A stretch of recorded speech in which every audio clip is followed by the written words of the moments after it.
Hi guys, welcome back to the channel. Progress is Everything. Today we're talking about investing in startups. Episode 2, why all investors really need to think about their investment criteria if they're looking at investing in startups.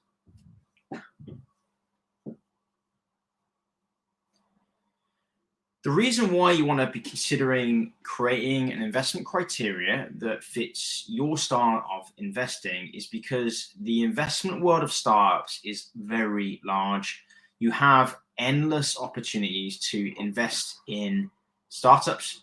Those include the investments you've already made when there's follow-on rounds, either because of something negative happening and they need additional liquidity, or something positive happening and they want to grow more.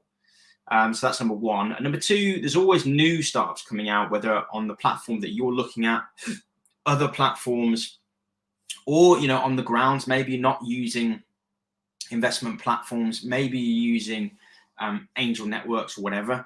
This channel and these videos are going to be about kind of digital angel investing, using platforms, etc. Rather than the kind of angel networks, which I don't have as much experience of, at least at the time of filming. So thinking about the criteria, which I think is really important, because I think it would actually is universal, whether you're investing online or you're doing it in person.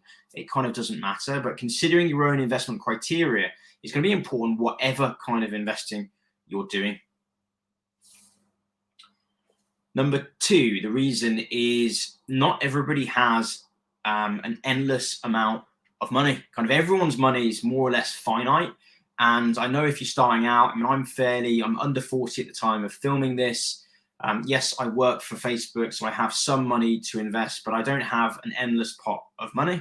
This means you need to consider about having a criteria, a way of prioritizing the types of companies, the type of people, how much money, etc., that you're looking to invest in each company or in each vertical, industry, country, whatever it is, because not everybody has endless pockets.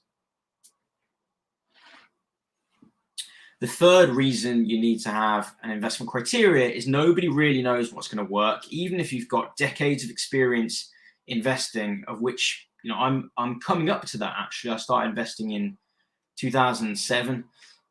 So whatever it is, I've got 15 years of investing, and I don't know what's going to work. I read all sorts about investing. It's a real passion of mine, and I still really haven't got the finger on the pulse of what will work. And if you speak to any venture capitalist or private equity firm, I'm sure it's the same with them as well. They invest in a basket of companies because they won't know what's going to fly and what's not. The other reason you might want to consider having a criteria is because it can probably increase your investment returns. An example of this is if you specialize and you understand a certain market or segment. For me, I understand tech and software as a service quite well because I work in that segment. I've worked in fintech and tech for some time. And maybe you have some work experience, industry experience, where you've got that edge, you've got that kind of specialist experience and knowledge, maybe qualifications, and you can ascertain and define and analyze certain opportunities better than others. And in that case, maybe you should be considering, investing where you have that edge. Investing, you do better when you're an investor and you kind of back your edges. That's how in previous videos I've talked about kind of building conviction. And I believe you can build conviction, which allows you to put in kind of bigger size investments, which, backed with your conviction, your knowledge, your experience, should increase your hit rate. And investing in startups is definitely more risky than investing in equities, but your returns can be outsized as well, which is why, VC firms might invest in 10 or 20 firms, but when they hit, they may get a company that 100x's. And the same could be true of you and I investing in startups. That can happen. So I'm going to leave it there in terms of this video, but I would like to ask some questions to you guys, the viewers. Have you invested in any startups? What's it been like? What platforms have been using? What are your results? What would you do better? What kind of criteria do you use? I'm going to be exploring some of the lessons I've learned, maybe some tips and tricks I've learned over the last couple of years. I've invested in about 70 startups, a different range of amounts.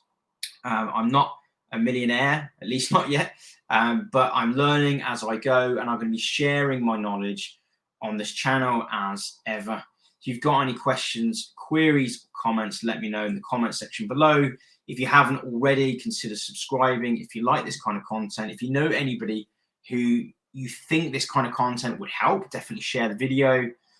Check out my other videos and my other playlists. I've got all sorts of different videos about how you can increase your investable funds, about learning investing, about beating inflation, and of course, a growing catalog of videos about investing in startups. All right, guys, hope you enjoy this video, and I'll see you guys in the next one.